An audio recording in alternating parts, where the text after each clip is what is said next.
Vanderbilt is primed to make a run at the college football playoff. In their way stands the Missouri Tigers. Here we go. You are Locked On Vandy, your daily podcast on the Vanderbilt Commodores, part of the Locked On Podcast Network, your team every day. What's good, everybody? Welcome into the Locked On Vandy podcast on the Locked On Podcast Network. I'm your host, Corey Burton. Thanks for making Locked On Vandy your first listen each and every day. Thanks for making us part of your day. I appreciate you. We're free and available wherever you get your podcasts, and on YouTube is a part of the Locked On Podcast Network, your team every day. This episode is brought to you by GameTime. Download the GameTime app, create an account, and use code LOCKEDONCollege for $20 off your first purchase. So we got a big time show here. Got an action packed show. We're going to take an early look at Missouri. Vanderbilt's primed for a college football playoff spot right now. The latest bracketology that I saw out there on the interwebs has Vanderbilt as an 11 seed matched up against Ole Miss. We'll talk about that possibility. That'd be fun with a chance to rematch with Alabama. But first, man, got to break down Missouri a little bit. Got to get an early look at them. Between their game at Auburn, I've seen some action with Missouri. I've read some things about Missouri and kind of feel like I got a bead on what they are. So let's start there. Missouri.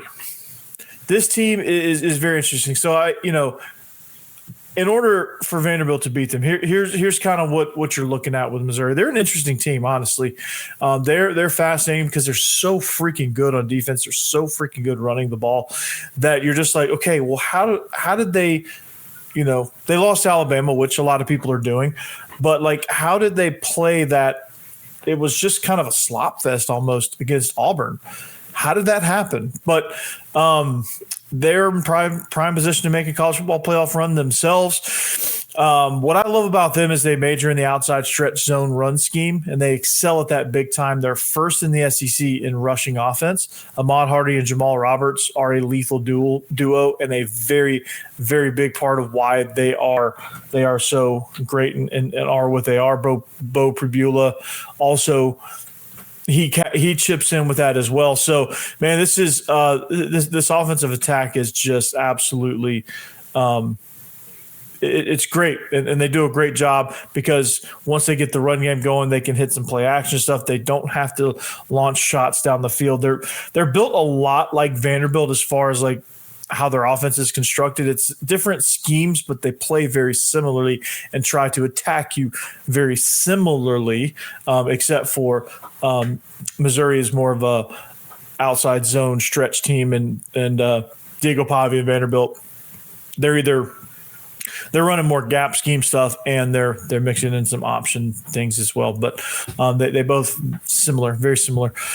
Defensively, they're very stout versus the run. They're third in the SEC. They have two great edge defenders that make life very difficult in both run and pass. Not a lot of holes in this defense. And here's that's where I want to start. All right, they're notable players: Beau Pribula, Ahmad on defense, Damon Wilson, and Zion Young. They're edge players, and that's where I want to start. I want to start with defense because Diego Pavia, as I talked about in the last episode, Vanderbilt has launched a Heisman campaign. Like you said, whatever you think his chances are, the fact that he's in this discussion and in these talks and his name is associated with that award is huge, right? And I don't know if he's going to win it, but, then again, it's pretty wide open. I mean, you have to think Ty Simpson's got to be a front runner after what he's done, after the performances he's put together week in and week out.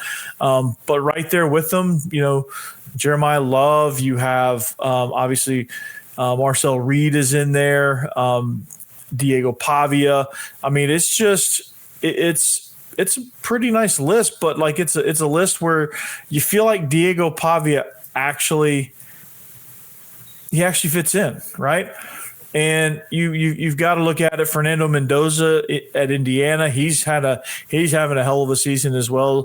Then you have some others that are, Gunnar Stockton, Haynes King, Dante Moore, Julian Sayin, which I don't know that those guys are real candidates. Julian Sayin maybe because Ohio State's ranked 1. Fernando Mendoza. But I mean, Ty Simpson, just what he's done. I mean, honestly, he's probably the front runner in a lot of people's eyes. But Diego Pavia is right there. The On3 Heisman Week 9 poll has Diego Pavia at number 3, which gets him to New York. If we can get Diego Pavia to New York, he has a chance at this thing. So, how does Missouri? Sorry to get off topic, but how does Missouri stop that? What are they going to do to stop Diego Pavia?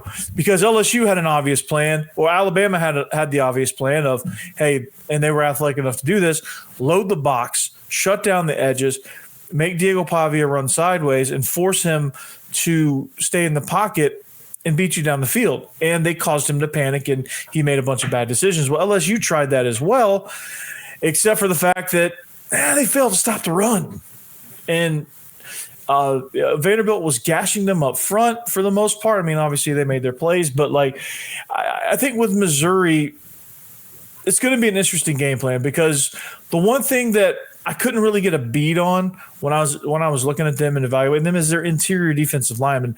Those guys are going to have to really stand up tall, because if Vanderbilt's able to run the ball and push the ball forward, it's going to be a long night or a long afternoon for Missouri if they can't stop the inside run. Because if Vanderbilt can get going on that, Diego Pavia can do a lot of things, because those edge guys are going to have to cinch down. You're going to have to drop more people in the box. And Diego Pavia is a good enough passer to make you pay for that. And he's quick enough. He's crafty enough to be able to maneuver through there and get himself out of trouble as he did against LSU. Now, Missouri's going to make their plays. And Missouri has a really great defense. And I think the last 2 weeks, people have kind of gotten off of Missouri a little bit and probably don't think that, and Ty Simpson did, he did fairly well against them. And I think that gave a lot of people the wrong idea about Missouri. I mean, Ty Simpson had to earn it. They were all over him. They were getting after him. They were, and of course there were some throws he made where you're just like, wow.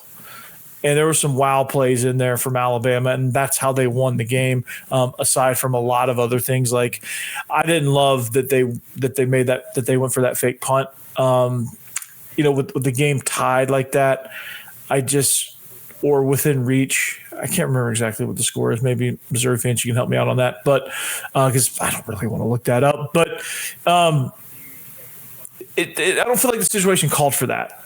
And it just felt like they were reaching with that. They had a chance to make a stop. They had a chance to move the ball, but they just couldn't. They just stalled out. And when you look at how this defense operates, they're good. They're stingy. They get after you at the run. Their linebackers are really good. They flow really well to the ball.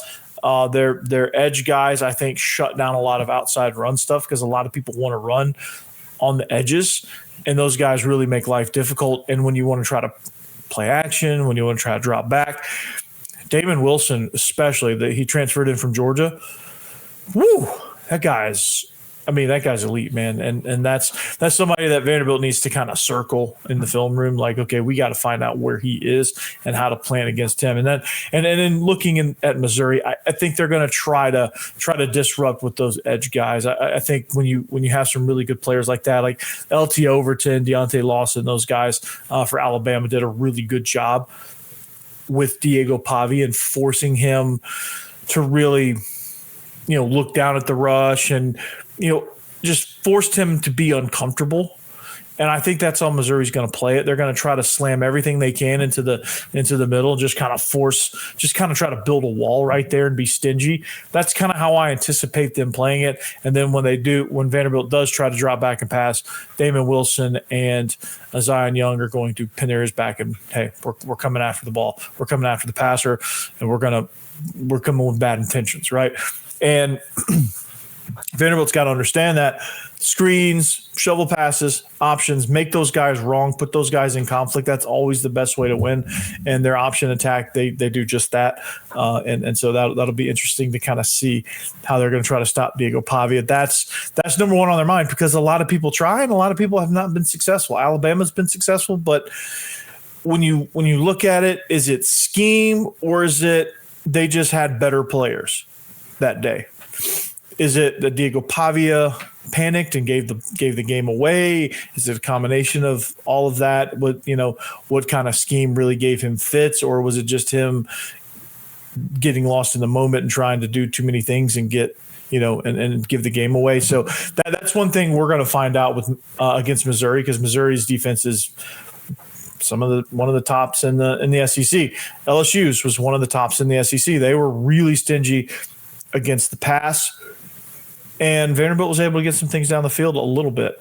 And so it's going to be interesting to see how Missouri comes out. And because they're just – it's a team where they can – I'm not real sure how the interior of their defense is really going to be matched up when they're matched up against Vanderbilt's offensive line, and how well they come off the ball and all that stuff. So that'll be interesting. And I'm doing a crossover with John Miller, so I'm going to ask him these questions as well. I'm going to get to know Missouri's interior defense way, way better. And so we're going to take a look at that. But that's going to be obviously the forefront on all Missouri fans on their mind. So how are they going to stop Diego Pavia? And I'll go over later on in the week too how Vanderbilt's going to attack this defense, but this episode's more geared towards focusing in on Missouri. So, well, actually, you know what?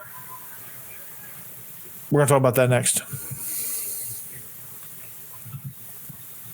First, I want to talk about Monarch Money. Let's be honest. Most of us can't even name all our financial accounts, let alone what they're worth. Between 401ks, savings, and investments, it's easy to lose track, and they can mean leaving money on the table. That's why I started using Monarch, an all-in-one personal finance tool that brings the entire financial life together in one clean, easy-to-use interface on your laptop or your phone.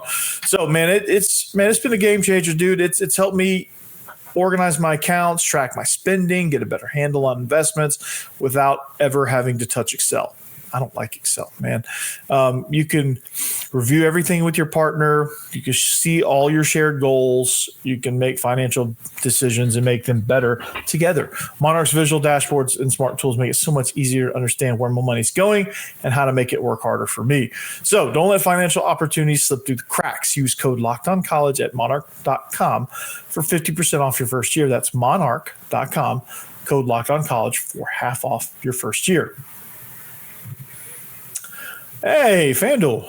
And, man, it's been a fun season, honestly. It's been a fun betting season. And a lot of that's because right now new customers can bet just $5 and get $300 in bonus bets if you win. That's right. Pick a bet, put down $5, and if it hits, you'll unlock $300 in bonus bets to use across the app. And what I love about FanDuel is that there's so many ways to play. Same game parlays. You can bet live. Player props with NFL and all the other professional sports. I don't really know how to do player props in baseball. However, you can do it.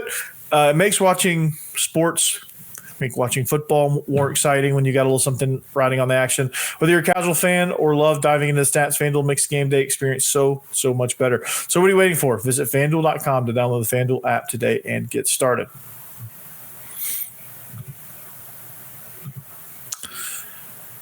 Thanks for making Locked On Vandy your first listen each and every day. We're free and available wherever you get your podcasts and on YouTube as part of the Locked On Podcast Network, your team every single day. If you need a second listen, Locked On SEC, Chris Gordy does a phenomenal job there with Locked On SEC. And, of course, the whole family of shows on the Locked On Network in the SEC. Locked On Mizzou with John Miller is we're going to do a crossover together. He does a phenomenal job. So you should check out his show. If you want to go behind enemy lines, you want to go beyond what I'm saying and hear it from him, go do it right after this. Go listen. He'll tell you all about Missouri's defense. So, how can Vandy's offense attack? Okay, because this defense is very, very stout against the run. They're third in the conference against the run.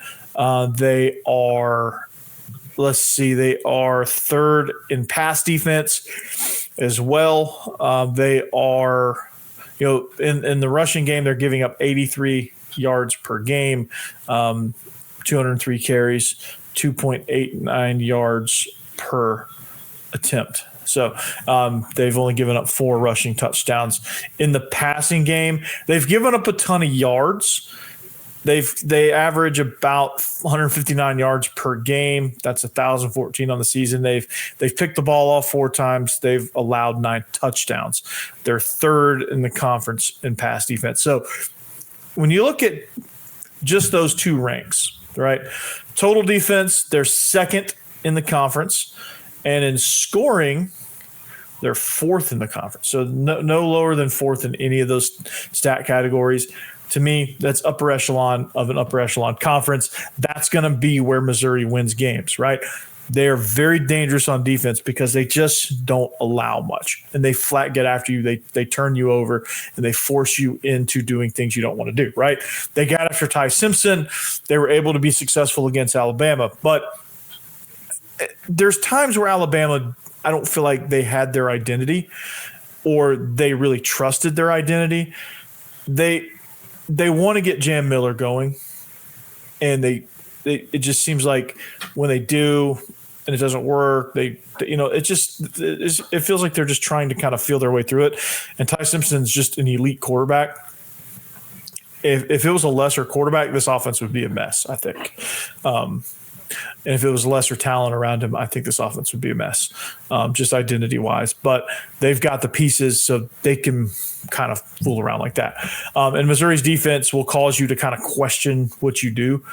And for Vanderbilt, I think, honestly, what Vanderbilt did against LSU was they stayed on task, and they ran the ball. Even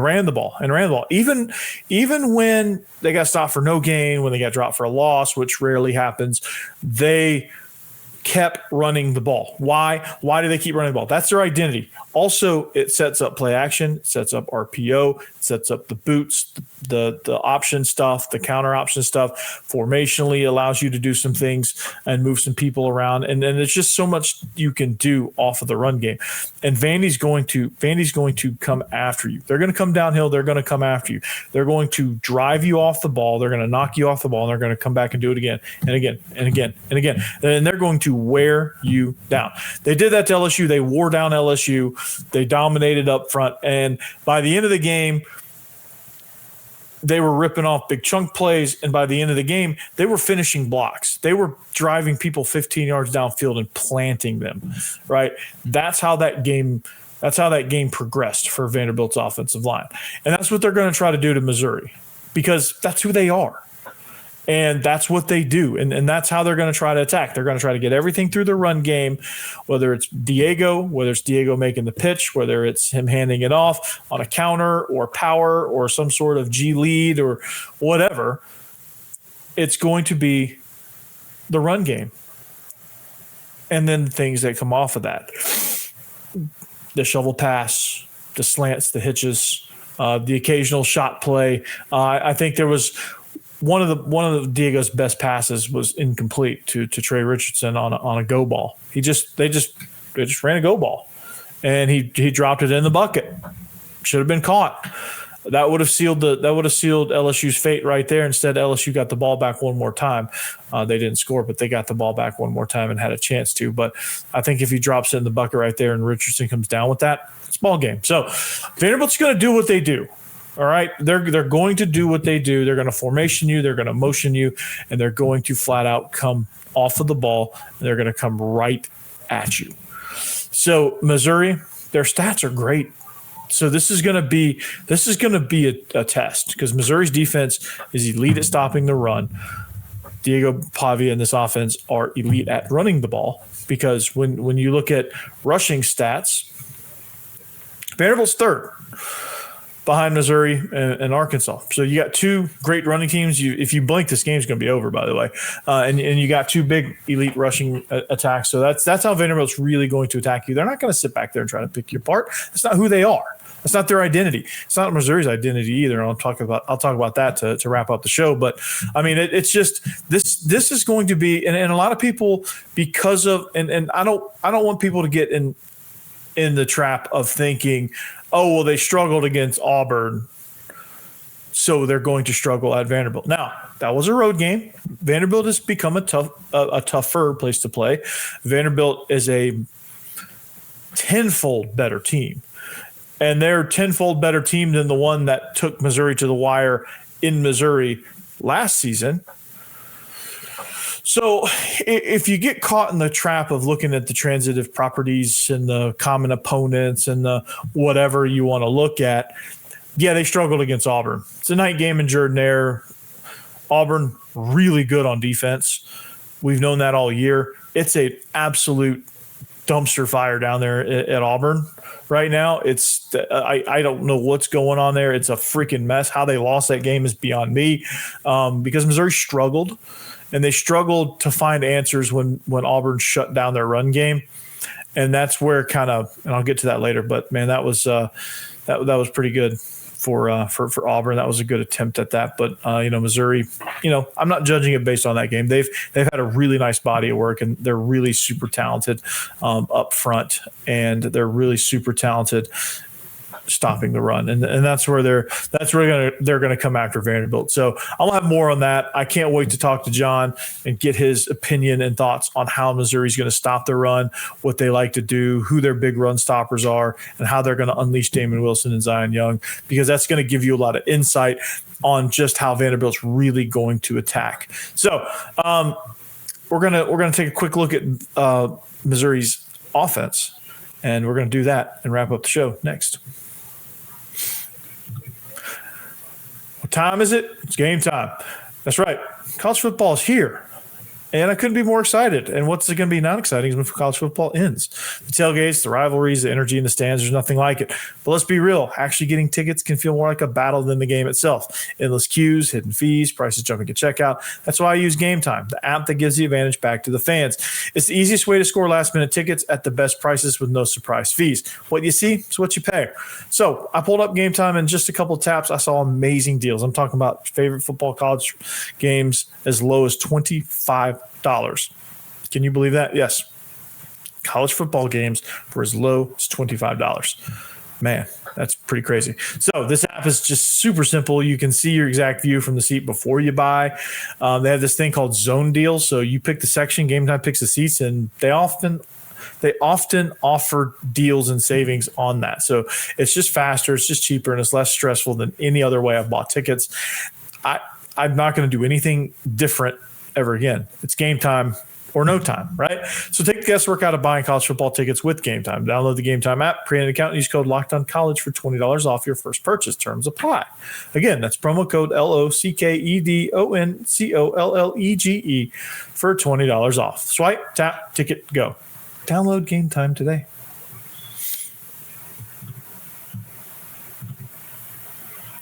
All right, wrapping up the show here, Locked On Vandy. Make sure you like and subscribe. Make sure you follow on social media at Locked On Vandy on all social media platforms. I appreciate you guys for making all of this happen. Getting to 1,000 was my first big benchmark. So just keep plowing ahead and just keep making this thing happen, man. This is a dream scenario right now. This show is just going really well. The engagement's really good. Everyone listening, everyone stopping by, everyone watching, however you got here, I certainly appreciate it. So want to finish this thing up by talking about Missouri's rushing attack. And Vanderbilt's defense is going to have their hands full. When you look at the defensive statistics for Vanderbilt, yeah, they're sixth against the run. They're pretty stingy. That's probably more of a strength of their defense than the passing defense. It's about middle of the pack, but depending on this game plan, like I know it looked like they got gashed against LSU a few times. They dared LSU to run. it was a light box, and they were dropping they were dropping a lot of people into coverage, and they felt good enough to be able to play down to the run and be able to have people back against Garrett Nussmeier in the passing attack. And they did a really good job of that. They blitzed occasionally, but LSU's rushing attack was, they got some chunk plays, and they got that one really big chunk play that set up a field goal. But for the most part, their rushing attack was pretty fairly well held in check outside of a few chunk plays in the run game. So how's that translate to Missouri? Well, Missouri has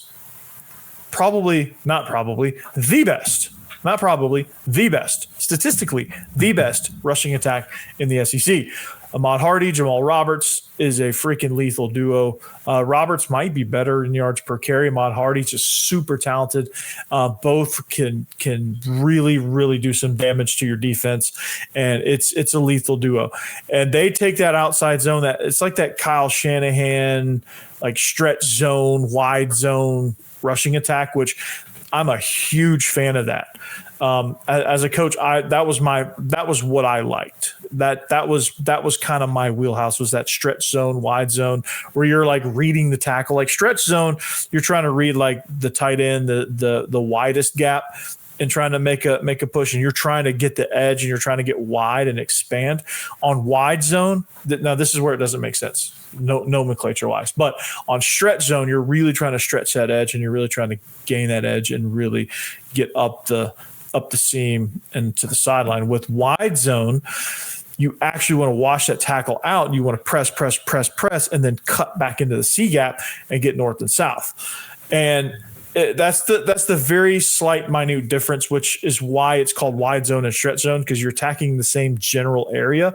It's just stretch zone is one gap wider. Wide zone is meant to attack one gap inside, but wide zone can certainly bounce outside, and stretch zone can certainly cut depending on how the defenders play. So, and what makes Ahmad Hardy and Jamal Roberts really good is they're really good at reading those. They're really good at setting up that block. They're really good at pressing that point of attack and making those defenders make a decision, and they cut right off of it, and boy, do they run hard.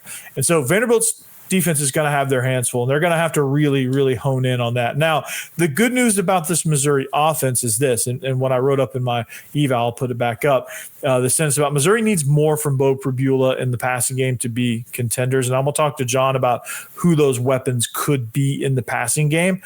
But I think given the fact that Auburn was able to take away the run, and Auburn's run defense is phenomenal. They are, I'll give you their rank. Auburn is fourth in the league in rushing defense. So they are very, very good and very stingy themselves. So they were able to take away Missouri's run game in large part. And so I don't feel like Missouri had a ton of answers. Now, they figured some things out, and Auburn's a mess. Just the whole operation is a mess, and they're just kind of, I don't know what's going on there, just enough to where Missouri's able to get back in that game and come out of there with a win. And that's a win that you look at and go, okay, let's put that behind us. Let's move on to Vanderbilt, right? And that's one of those games where, yeah, you can put some stock into it, and you can say, okay, well, if a team is able to shut down their run game, this is what Missouri looks like. But fortunately for Missouri is there's not going to be a lot of teams on the remaining schedule that can shut down the run game like Alabama could, like Auburn could. Vanderbilt's pretty formidable. And I think Vanderbilt's going to sell out against the run, truthfully, because they feel good enough with their corners. They feel good enough in their pass defense to where they can sell out against the run. Now, against LSU, it was the flip side. They felt good enough about their run defense that they were able to sell out against the pass. They were able to drop a lot of people into coverage. They were able to take a lot of windows away. And they were able to force Nussmeier to hang onto the ball too long. And they were able to get home on some blitzes. Even if they didn't get him down with a sack, they were able to hit him every single play. So for Missouri, I think Beau Pribula is a really good quarterback, but that's kind of where it stops. He's good, But I still think just in watching him, and I haven't watched their whole season. I haven't gone through every single snap. So Missouri fans, correct me if I'm wrong. I'm certainly open to any sort of feedback you have. But to me, it seems like Beau Pribula is very dynamic, but also very inconsistent as well. Like, he has really good moments, he has really bad moments, and you're not real sure what you're going to get when. And a lot of great moments early on. I think the play calling is really good. Drinkwitz and the offensive staff do a really good job of just formulating game plans and really just getting through the flow of a game. And I do think they really do a really good job of that, and getting defenses in vulnerable positions and being able to get numbers advantages and being able to match guys up and just being able to get guys where they need to be. It's just they don't make the plays all the time. And they're just kind of inconsistent at the quarterback position, and they need more from the passing game because they have so much with the running game. They have so much invested in that. There's so many things you can do. It's just they just haven't been able to full on do those things in the pass game that they need to be an extremely lethal offense. And they have that potential, and it's sitting out there for them. And I think Missouri fans would agree. I think they're waiting for Pribula to really click. They're waiting for that light bulb to spark and go bam. Right? So can't wait to talk to John on the next episode. I think we're doing next episode. Can't wait to talk to John, get a really deep look into Missouri, see where my gaps are. Obviously, I haven't watched a ton of Missouri. I'll be honest. I've read quite a bit of stuff. I felt like watching that Auburn game. I watched a little bit of the Auburn game. I've seen Missouri here, there, and because they've conflicted with Vanderbilt a lot in their viewing windows, that I haven't really been able to catch like a full on game. I plan on watching some more Missouri stuff throughout the week and getting formulating a better game plan and better keys throughout the week. I'm gonna get keys from John. I'm gonna get a really good look at Missouri through his eyes.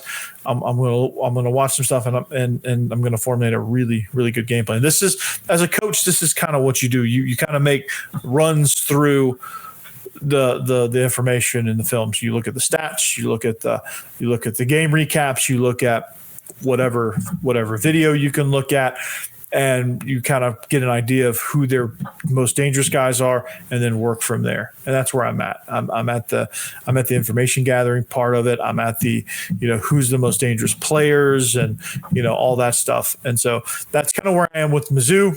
And they're a really good team. They're a super, super good team. They're right there they're the one of those teams where you're like, they can be elite. They're not quite elite yet. They have elite moments, but you just, whenever they finally fully put it together, they're going to be super dangerous. And so hopefully that's not this week. Maybe that's next week. Fingers crossed. Right. But anyway, that's all I got for you guys today. Amazon Fire TV college football kickoff. John and I are going to be the featured guest. We are the game of the week. ESPN College Game Day is going to be here. Lots of excitement in Nashville.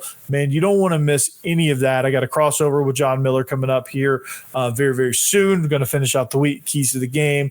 What does Clark Lee think? What to watch for? My picks, things like that. I didn't even tell you. Vanderbilt opened up as 2.5-point favorites. The over/under set at 52.5. That's 2:30 local time kick from Nashville. So I'm very excited about this one, man. This team is what you like to see potentially. They're going to be dangerous when they really start to put things together.